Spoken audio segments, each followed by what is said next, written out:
Let every go signal remind you that you do go farther with Signal gasoline. The Signal Oil Program. The Signal Oil Company and your neighborhood Signal dealer bring you another curious story by The Whistler. Tonight, murder has a signature.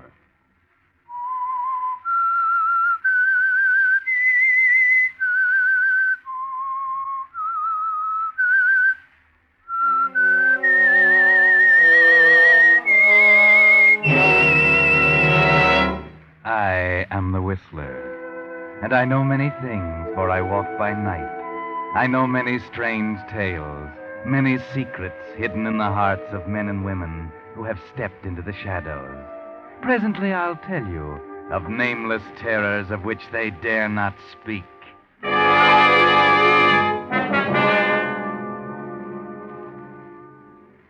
But first, a little boy wants me to ask a favor of you. A dime. He'd be here himself to ask you, but this little fellow is crippled, in bed. And your dime is to help him get well, so someday he may walk again. You see, he's one of the 19,000 Americans, mostly children, who were stricken last year by infantile paralysis. Few homes can afford the long, costly care required by this dread disease. But thanks to the dimes contributed through last year's March of Dimes campaign, sponsored by President Roosevelt, more and more victims of infantile paralysis will walk again. Today starts the nationwide 1945 drive to replenish this important fund. It's your opportunity to do what you can to control this crippling disease, which, but for the hand of Providence, might have stopped at your home. Send your dime or more, if you can, to President Roosevelt or your local chapter of the March of Dimes. Don't put it off. The need is now. And now, The Whistler.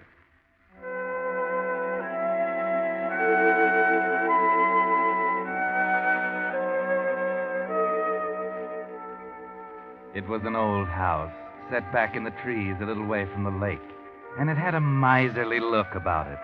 You could almost tell that its owner was wealthy and cranky and miserly and happy in her self-pity. And all the loneliness of her own life she took pleasure in passing on to her only companion, her servant, Martha. Martha! Martha, where are you? Martha do this, Martha do that. Always Martha. So there you are. Didn't you hear me calling you? What are you doing in the kitchen? Breakfast dishes. Breakfast dishes what?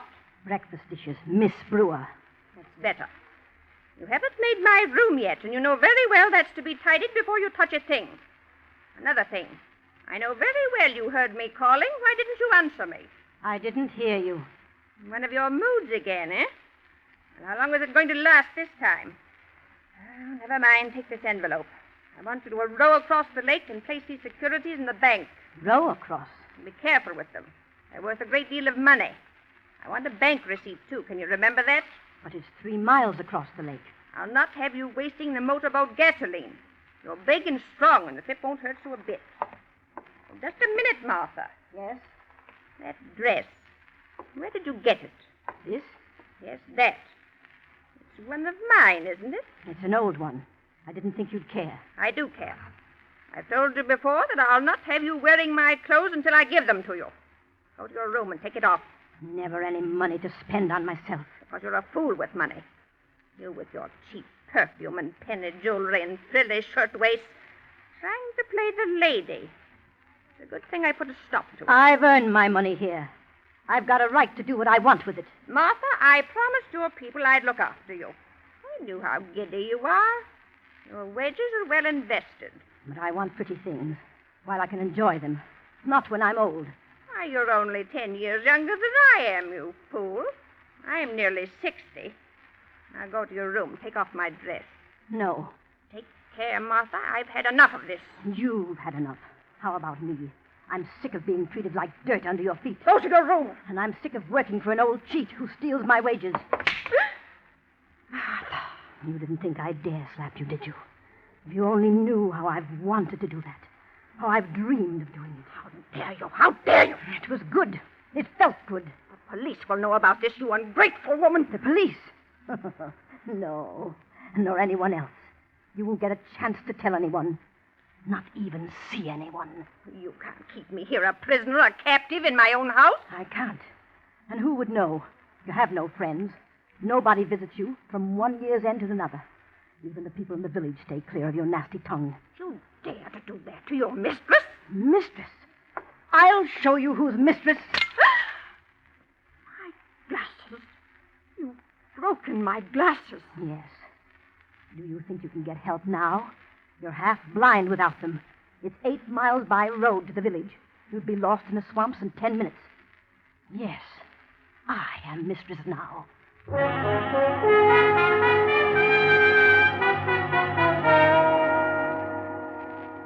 Well, at long last, Martha, you've summoned up the courage to do what you've wanted to do for so many years.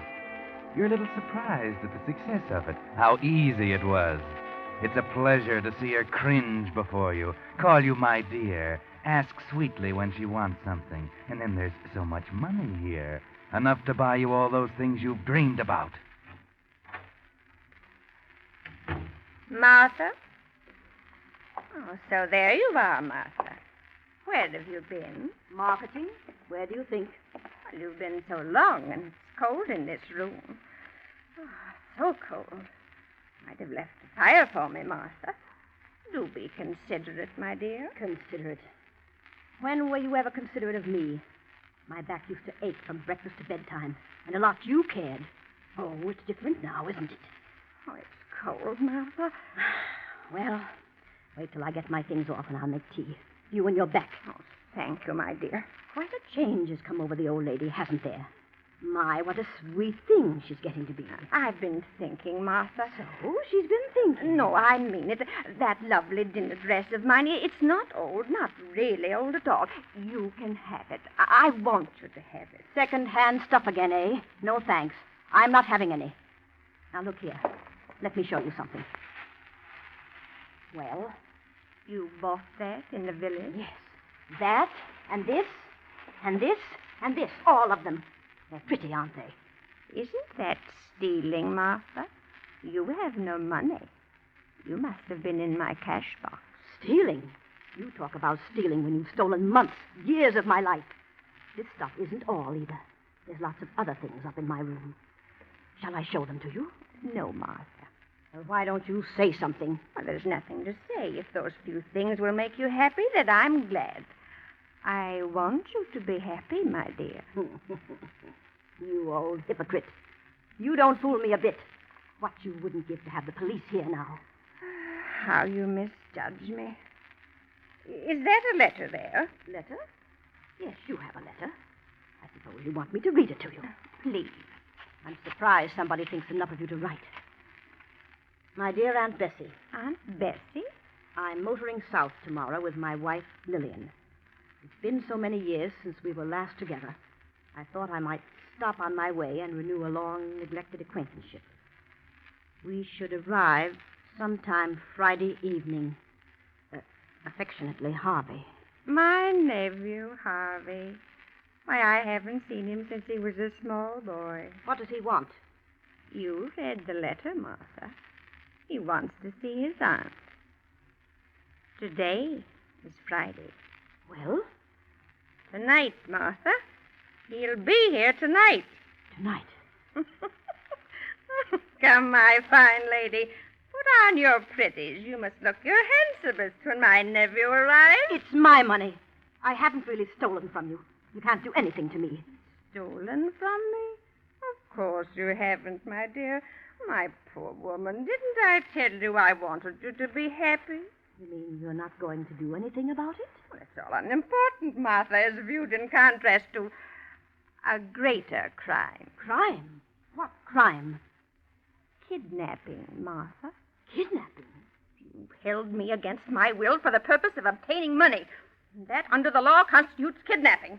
You've held me in my own home makes not the slightest difference. I didn't hold you. I didn't. You know the penalty, Martha? You're trying to scare me. Death, Martha. No, you can't. Your nephew. I'll explain to him. Come, my dear, it was inevitable, you know. Don't look so unhappy.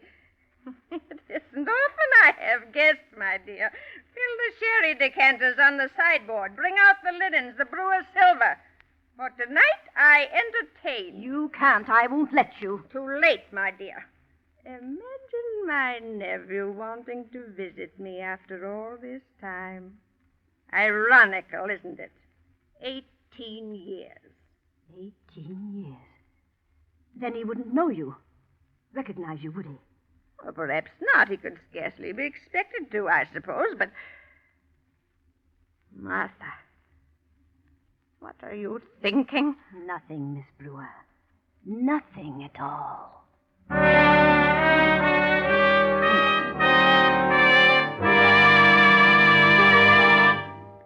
You are listening to The Whistler, brought to you by your friend, the Signal Oil Company, marketers of famous Signal gasoline, your best buy today. Remember to let every go signal remind you you do go farther with Signal gasoline.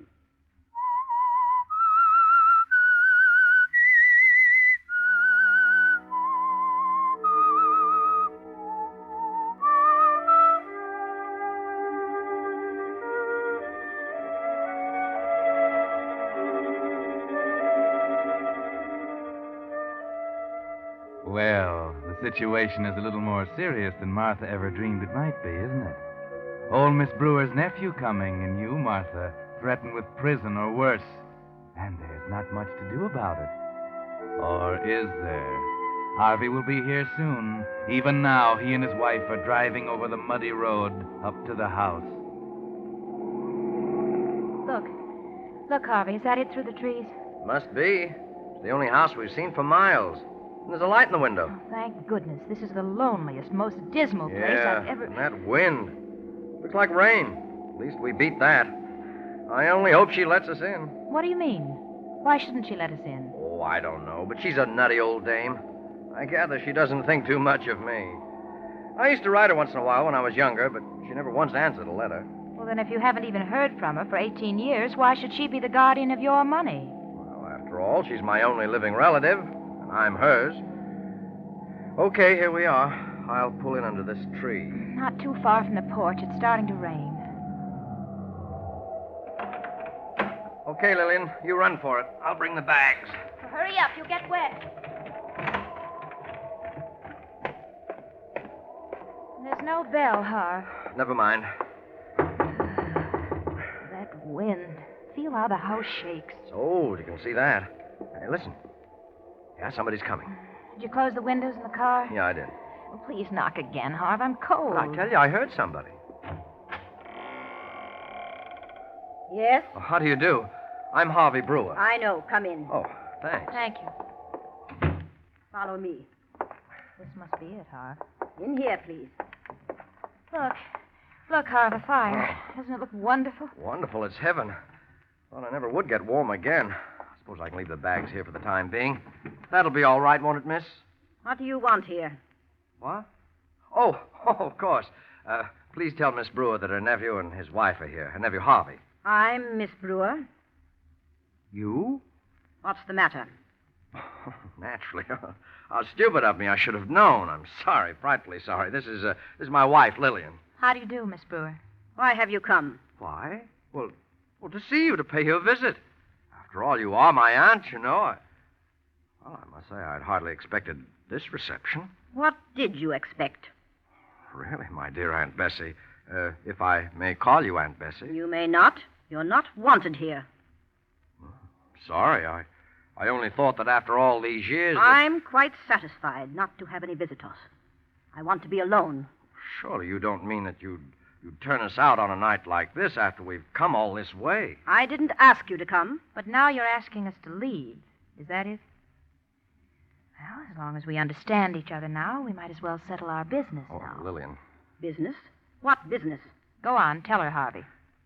Well, it's about my money. I want it, Aunt Bessie. Money?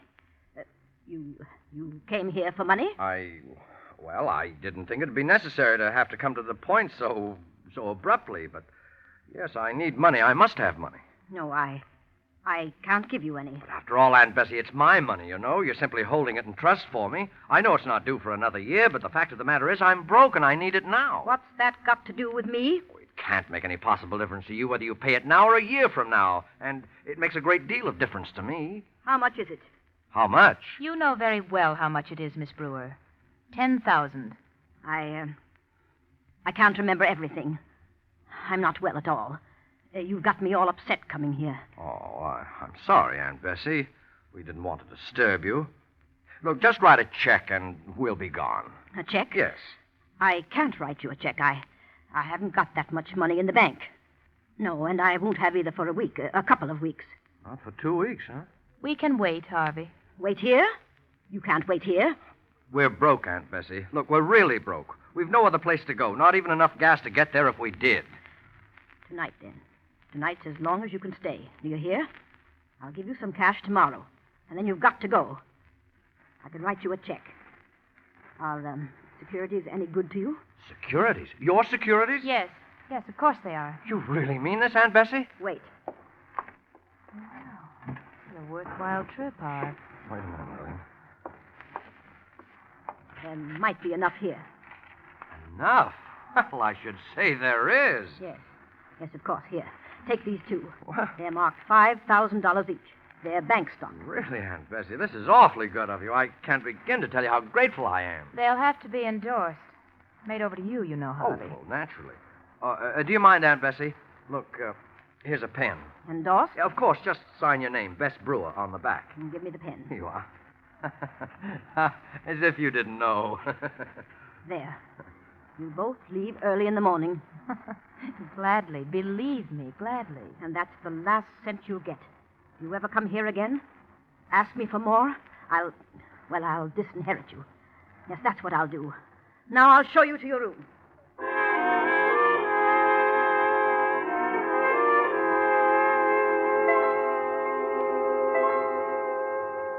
Well, things have taken quite a turn. All Harvey wanted was money, and Bess Brewer signed over $10,000 worth of bonds to him. Or did she? And what about Martha? But then Harvey doesn't know anything about Martha. And Martha doesn't really know much about Harvey and Lillian. Not enough, I'm afraid. Asleep, Harvey? Oh, no. She's very rich, isn't she? $1 million anyway. Maybe more. That's money, Harv. Yes, it is. Harvey, Hmm? did you know before tonight that you were in her will? No. No, not until she made that threat about cutting me off. You might get it all, Harv. There's no other relative. $1 million or more, you said. Oh, no. Lay that pipe down, Lil. The old girl's good for another 20 years. I won't go to sleep. 20 years. Good night, Lil. $10,000 won't keep us forever, Harv. No, We'll be broke again soon. I suppose. But we'll have one swell time getting that way. But I don't like to be broke, Harvey. You know that. Now, wait a minute. Are you threatening to leave me again? I'm only warning you, Harv. You know how I feel. That's why we came down here. Oh, is money all you ever think of? You married me with your eyes open, Harvey. I warned you then. I know.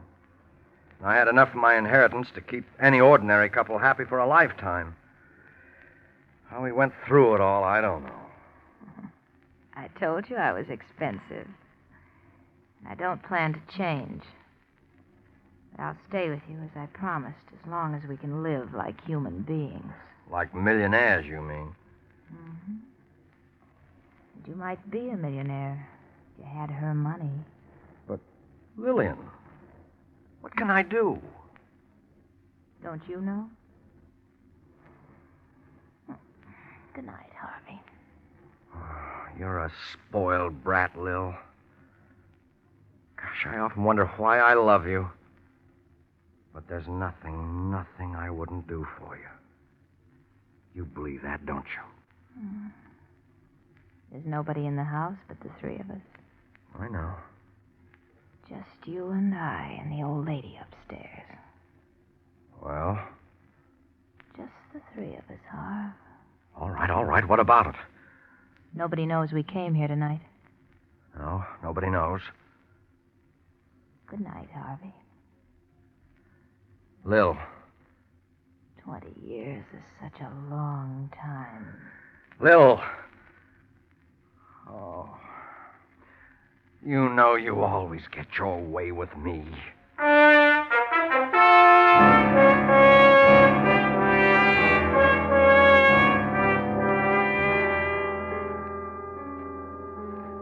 Yes, she always gets her way with you, doesn't she, Harvey? And so you didn't get much sleep that night, did you? There was too much to do. And you had to get away too early in the dark, rain or no rain. Back in the city, you think it over and try to figure if you've forgotten anything. And you wait for the news. Uh-huh. Well, it's in the paper. Already? Found her floating in the lake. They're not sure whether it's suicide or just what it is. Come on, read it. No picture? Not important enough for the city newspapers.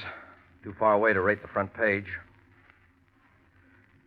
Well, what do you think? We're all right.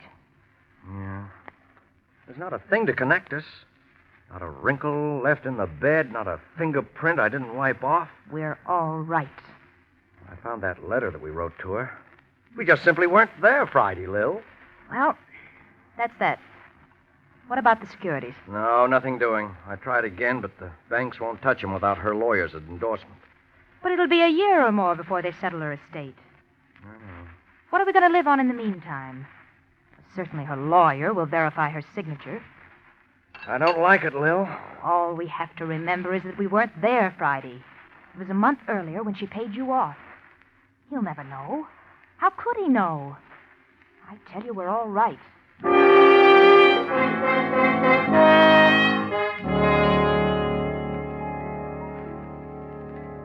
Yes, everything's all right, Harvey.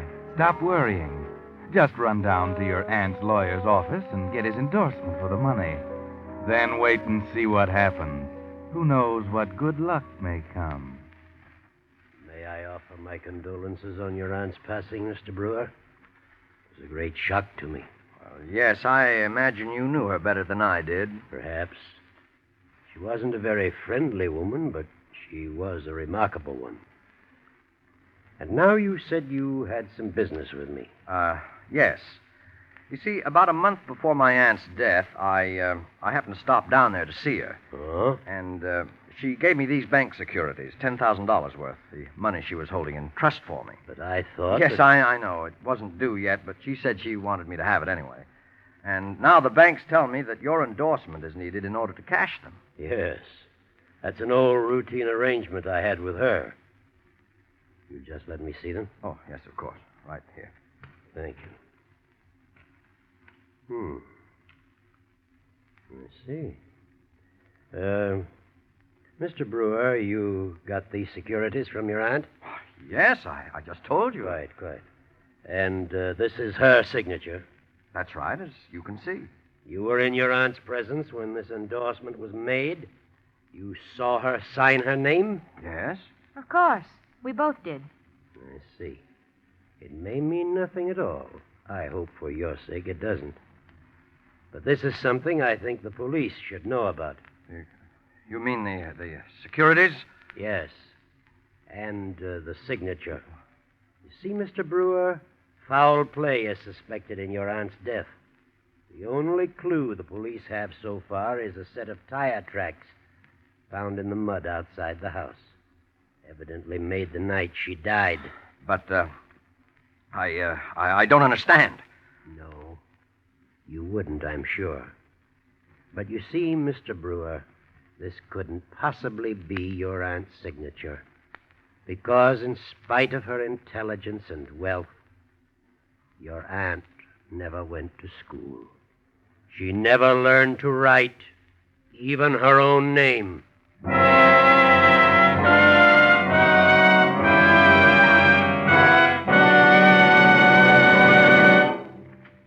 Whistler will return in just a moment with a strange ending to tonight's story. Meantime, here's a gas-stretching tip 9 out of 10 drivers don't know about. Actual tests prove that by keeping your motor in better condition, Signal 4-Star Motor Oil not only assures longer motor life, but also helps gasoline go farther. You see, solvent refining, the latest, most costly process known to oil engineers, gives Signal 4-Star Motor Oil 7-way protection. Its pure paraffin base is the finest lubricant money can buy. Its triple-strength film clings to running parts and stands up longer. In coldest winter, it flows freely, yet retains its body when your motor's hot. Because of solvent refining, Signal 4-Star Motor Oil forms less carbon, keeps your motor cleaner, smoother, getting maximum power from every rationed drop of gasoline. So you profit in 2 ways: in longer motor life and longer gasoline mileage when your car's protected by Signal 4-Star Motor Oil. If it's been 1,000 miles or 2 months since your last oil drain, it's time for a change to solvent-refined Signal 4-Star Motor Oil. See your friendly Signal gasoline dealer, your neighborhood headquarters for Signal products and fine quality automotive accessories. And now, back to the Whistler.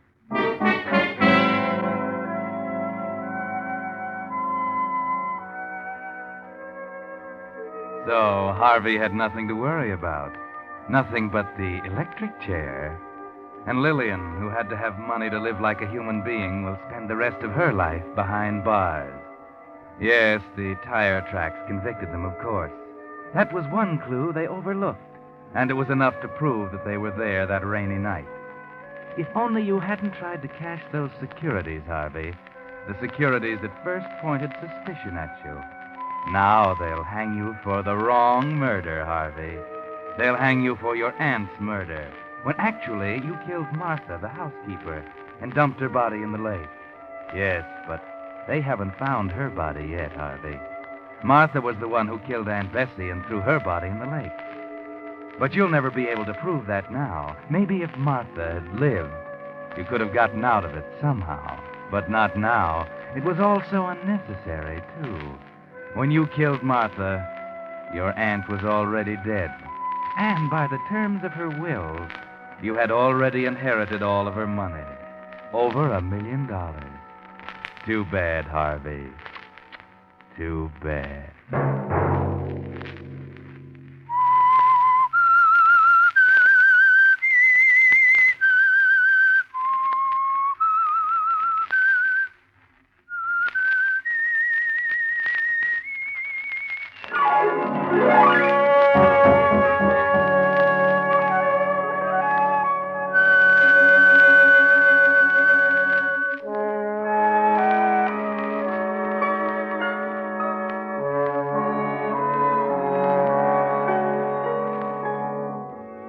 Next Monday at 9 o'clock, the Signal Oil program will bring you another strange tale by the Whistler. The Signal Oil program is broadcast for your entertainment by the Signal Oil Company, marketers of Signal's famous Go Farther gasoline and motor oil, and by your neighborhood Signal Oil dealer, who is at your service daily to keep your car running for the duration.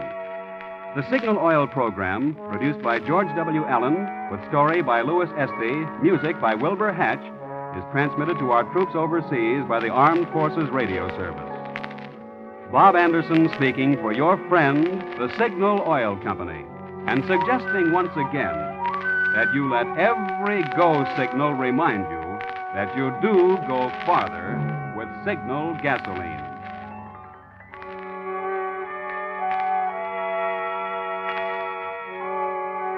This is CBS, the Columbia Broadcasting System.